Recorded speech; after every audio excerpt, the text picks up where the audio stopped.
네. 치 오늘 현대한어 시간은 지난주에 우리가 못한 부분, 치 부분부터 시작을 하겠습니다. 치를 조금 하다가 말았는데요. 다시 한번 더 치는 너무나 중요하기 때문에 다시 한번 더 처음부터 치지를 시작해 보겠습니다. 우선 치가 나타나는 이유에 대해서 개괄적으로 전체적으로 좀 이유를 좀 알고 계셔야 돼요. 물론 이제 들어가서 그것을 어떻게 어떤 치가 있다 분석하는 것도 물론 중요하죠. 물론 중요한데 딱 봐서 이게 왜 치가 발생했나 그 이유를 딱 이해할 수 있어야 돼. 구분을 할 수 있어야 돼요. 치가 발생한 그 이유를 좀 구분을 할 수 있어야 된다. 첫 번째는 발음 때문에 나타나는 발음이라기보다는 두인 발음이 아니라 두인 그 두인 중에서 특히 칭두냐 쫑두냐 그죠? 경성으로 읽느냐 좀 더 발음을 좀 실어가지고 원래 발음으로 읽는 거죠. 쉽게 말하면 그죠? 쫑두로 읽느냐 여기에 의해서 발생한 요게 이제 기출문제 이런 식의 문제가 하나 나타났던 적이 있었습니다. 그래서 두인에 의해서 발생하는 치 이렇게 볼 수 있습니다. 지금 2번하고 3번 같은 경우에는 그 쫑인 가운데서 로지 쫑인이 있었죠. 우리 이거 한번 자료 다뤘던 적이 있습니다.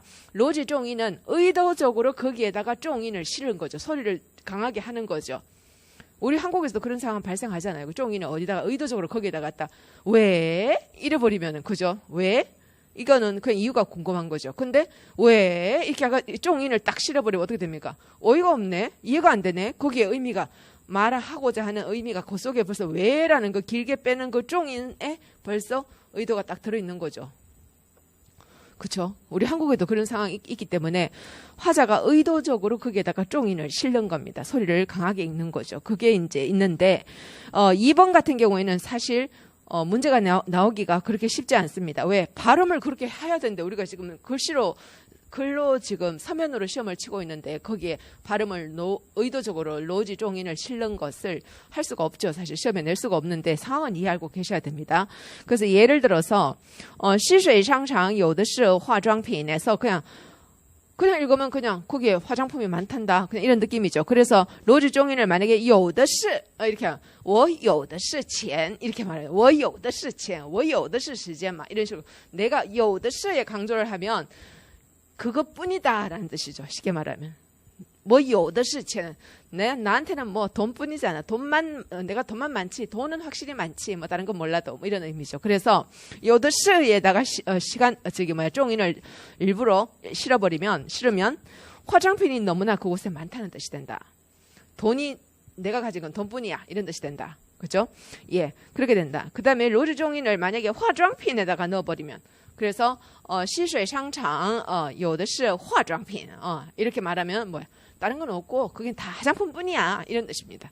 의미가 달라지는 거죠. 그죠? 이렇게 해서 로지 쫑인은 화자가 의도적으로 거기에 장调를 어디다 두고 싶다 할 때 실는 그런 쫑인이다 이렇게 보시면 되겠고요.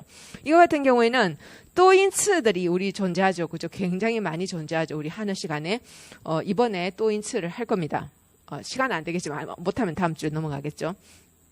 또인츠를 할 텐데 그냥 글자 이렇게 발음을 한다면 당연히 칸 쯔리아온지 당연히 발음을 하겠죠. 근데 이것도 봐야만 알 수 있습니다. 들어야만 알 수 있죠. 글로 봐서는 사실 칸 쯔리아온지 알 수가 없는 거죠. 그러니까 이것도 시험에 나오기가 좀 힘듭니다. 그렇지만 상황은 알고 있어야 된다. 또인츠에서도 치가 발생할 수 있다 하는 상황은 알고 계셔야 됩니다. 그죠? 예. 자, 그 다음에, 요것도 마찬가지죠. 콩방인지, 그죠? 알고 있어야 되죠. 그죠? 예. 두콩이라고 읽으면, 일성으로 콩방이라고 읽으면, 방 안에 아무것도 없다. 텅 비어 있는 방이다. 콩방에 콩이 형용사가 되는 거, 띵위 역할을 하는 거, 텅 빈 방이란 뜻이죠. 콩방. 근데, 콩방 하면은 뭡니까? 콩방间, 做什么用? 방을 텅 비우라는 거죠. 방 다 비워. 방 다 비워가지고 어디다 쓰게? 그냥 안에 있는 거 다 치워 이 뜻이죠. 다 치우라 그러니까 듣는 사람이 그거 다 콩방, 방을 텅텅 비워가지고 어디다 쓰게? 이렇게 지금 묻는 겁니다. 그래서 여기서 만약에 콩방젠이라고 해서 일성으로 읽으면 텅 빈 방, 이때 콩자는 형용사가 되는 거죠. 빈 방 하는 형용사가 되고, 콩방젠 하면은 방을 콩 비우다 해서 이때 콩은 품사가 동사가 되는 겁니다. 방을 비우다, 그죠? 비우다는 뜻이 되죠. 그래서 품사가 달라지는 거죠, 당연히. 근데 이제 이거 같은 경우에는 그냥 이렇게만 해놓으면 이 문장 하나만 보고는 이게 빈 방이라는 뜻인지, 방을 비우라는 뜻인지, 안에 있는 거 다 치워라 이런 의미의 방을 비우라는 뜻인지 알 수가 없는 거죠. 그렇죠? 그렇기 때문에 그렇지만 품사가 달라진다는 거는 물을 수 있죠. 당연히 이건 물을 수 있습니다. 그렇죠? 예. 자, 이런 식의 지. 그래서 음이 두인이 어떻게 되는가에 따라서 두인 때문에 발생한다는 것은 첫 번째 하나는 칭두냐 쫑두냐 이렇게 정리를 하시면 되고요. 하나는 두인 때문에 발생한다. 첫 번째 치가 발생하는 이유. 하나는 두인 때문에. 발음을 어떻게 하느냐. 그 두인에서도 첫 번째는 뭡니까? 칭두 할 거냐 쫑두 할 거냐. 그 다음에 칠라, 요거는 시험에 나왔었다고 제가 얘기했습니다. 자, 그 다음에 요거죠. 또인츠 같은 경우에, 그죠? 성조가 달라지는 그 발음들이 몇 개 있죠. 그죠? 발음은 똑같은데 성조가 다른 것들이 몇 개 있죠. 그 같은 경우에 바로 두인이 달라진다라고 볼 수 있고, 그래서 치가 발생할 수 있다. 그래서 콩방쟁 같은 경우에 이 콩이 품사가 달라지는 상황 발생. 그죠? 이런 거 이해하시면 되겠습니다. 자, 그 다음에 지가 발생하는 이유 중에 하나는 바로 팅돈 때문에, 요때는 키워드가 팅돈입니다. 첫 번째 치가 발생하는 것은 뭐 때문이라고요? 두인 때문이다. 키워드입니다. 두인 때문이다. 그 두인이 발생하는 건 지금 제가 여기다가 칭두와 쫑두의 노란색을 표시해 놓은 이유는 이게 기출에 한번 나온 적이 있기 때문에 제가 이렇게 중요하다는 뜻이고요. 그 다음에 하나 더 하면 또인츠, 이게 중요하죠. 그죠? 특히 이거 같은 경우는 굉장히 문제가 좋습니다. 그죠? 자, 그 다음에 두 번째 키워드는 팅돈이다. 그죠? 팅돈을 어디다가 하느냐에 따라서 지가 발생할 수 있다. 이거 우리 선생님들 다 제일 자주 보는 지예요. 사실 치 설명하면서 제일 많이 내는 유형이죠. 어디다가 숨을 한번 쉴 건가. 그죠? 그것 때문에 달라진다. 그래서 저거 蘋果 부다, 好吃, 이렇게 끊는 거죠. 부다. 이 사과는 조그만한데 크진 않은데 好吃, 맛있어. 이렇게 되는 거죠. 그죠? 근데 만약에 저거 蘋果 부다 好吃 이렇게 버려요. 蘋果와 부다 사이에 끊어버리면 이 사과 부다 好吃 별로 안 맛있어. 이렇게 되는 거죠. 완전 의미가 달라지는 거죠. 그래서 이렇게 팅돈을 어디다 할 건가. 팅돈 때문에 발생하는 그 지. 그 다음에 여기도 마찬가지죠. 이것도 대표적인 팅돈 때문에 발생하는 예문에 많이 나오는 겁니다. 我们五人一组 이렇게 하는 거죠. 그럼 우리 5사람이 한 조야 이 뜻입니다. 我们五人一组 属于同一组 이 말이죠. 우리 5사람이 属于同一组 한 조에 속해 있어 이 뜻이죠. 그런데 我们五人一组 이렇게 하면은 뭡니까? 학생들이 잔뜩 있습니다. 我们五人一组 선생님 이렇게 말합니다. 그럼 뭡니까? 우리 동시에만 五人一组 이렇게만 동시에만 하고 한번 부르고 잠깐 쉬었죠. 五人一组 붙였습니다. 뭡니까? 우리 동시에들 5명씩 한 조 만드세요. 5명씩 조를 만드세요 이 뜻이죠. 팅돈이 어딨냐? 그죠? 예. 다 아십니다. 워낙 유명한 예문이라서 팅돈을 어디다 시키냐. 요거 두 번째 키워드고요. 그 다음에 세 번째는 이 즈위의限制가 모호해가지고 발생하는 오류가 아니라 지입니다. 그러니까 이게 즈위 限制 모호라는 게 이게 이제 어떤 의미인가 하면 어디까지가 이게 이 즈위가 꾸며주는 말일까? 쉽게 말하면 그 편정이나 띵위 그런 개념으로 이해하시면 됩니다. 어디까지가 편정 내지는 띵위 포함되는 부분일까? 그게 이제 여기까지일 수도 있고 더 나아가서 저기까지도 띵위까지 넣을 수도 있을 것 같고 하는 뭐 그런 뜻이죠.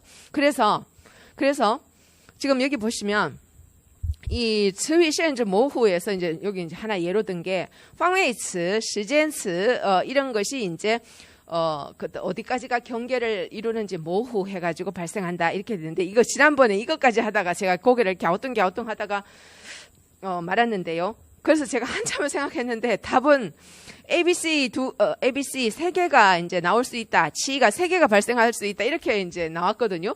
근데 설명은 없었어요. 그 자료에서 설명은 없었는데 그냥 이렇게 味道旅社过了旅社旅社对面 이렇게 해서 세 가지 예만 설명해주고 그게 어떻게 구조가 나눠지는 의미인지를 없었는데 그래가지고 제가 이게 어떻게 9월로 리셔가 될 수 있지 제가 생각하다가 수업 중에 제가 이건 잘 모르겠다 이거 어떻게 되는지 모르겠다 제가 이렇게 얘기하고 다음 주에 얘기하겠습니다 이렇게 했는데 그래서 집에 가서 한참 생각해봤어요. 들여다보고 어디서 지금 어디까지 뭐 한 거지. A, B, C는 찾았습니다. 근데 B를 절대 모르겠더라고요. 예, 보면 자 우선 A는 味道旅社 이렇게 되어 있는 이유는 이게 무슨 말이야? 여행사에 아직 도착하지 않았다는 뜻이죠. 도착하지 않았다는 의미가 첫 번째 지, 그죠? 어떤 의미로 해석을 했냐면 이런 의미라는 거죠. 제가 요거는 이해가 돼요. 우리 선생님들도 아마 요거는 이해가 될 거예요. 그래서 중국어로 설명을 하면 车距离永春旅社还有一站 그러니까 차가 용춘 리셔, 용춘 여행사 가려면 还有一站 한 정거장이 더 가야 가는 거죠. 그래서 前一站이라는 말은 离永春旅社还有一站 즉 거기까지는 아직 한 정거장 더 남았다라는 의미로 해서 味道旅社의 의미가 되는 거죠. 되겠죠? 거기서 차를 내렸다. 즉 한 정거장 여행사 한 정거장 전에 차를 내렸다. 이렇게 되는 것이고 그 다음에 B는 모르겠고요.